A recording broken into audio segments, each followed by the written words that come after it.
Final track on A Vision in the Dark is the Bluest You.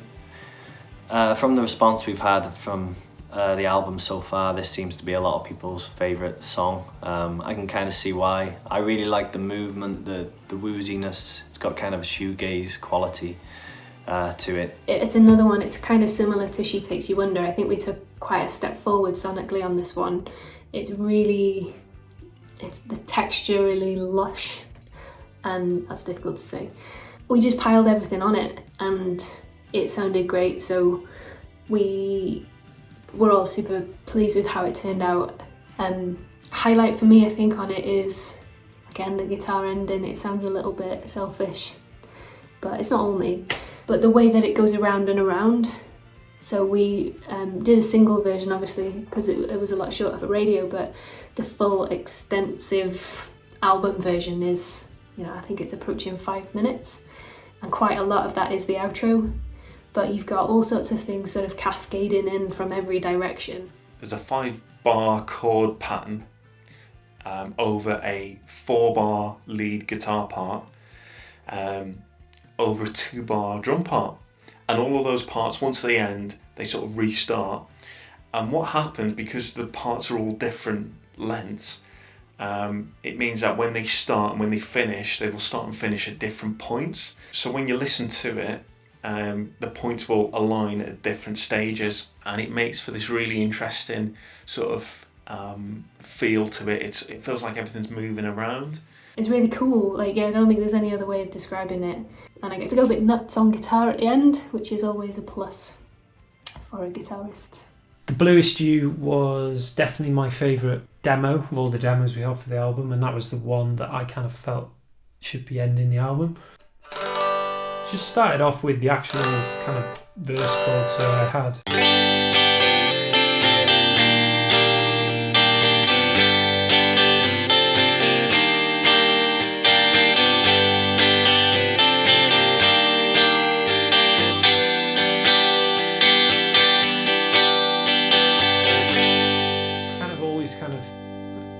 Want like an instrumental track that never kind of happens. It never turns out to be an instrumental. I wanted to kind of write an instrumental around that, but then that just didn't happen.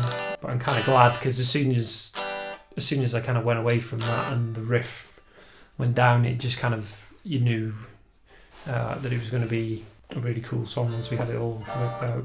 Lyrically, I tried to create sort of a feeling of unease.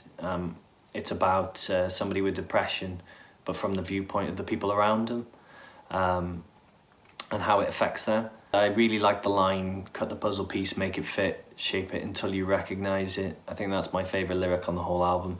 The puzzle piece is in reference to the symbol for autism. It was a lot of fun to record this one. I think Ash, Sophie and James play an absolute blinder. I think we knew early on that it was going to end the record, and I can't really imagine it anywhere else on the record. It's just a real nice way to finish the album.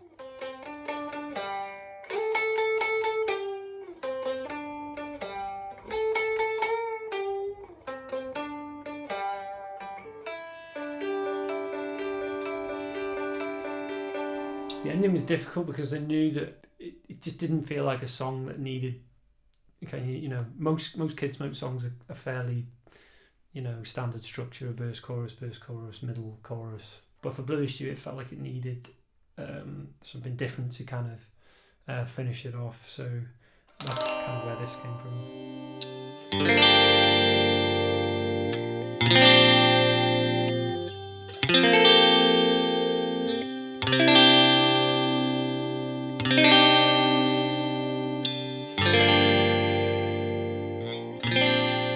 We really hope that you have enjoyed our little summary of A Vision in the Dark. Hope you've taken away some interesting facts and things you might not have known before. Thanks for watching.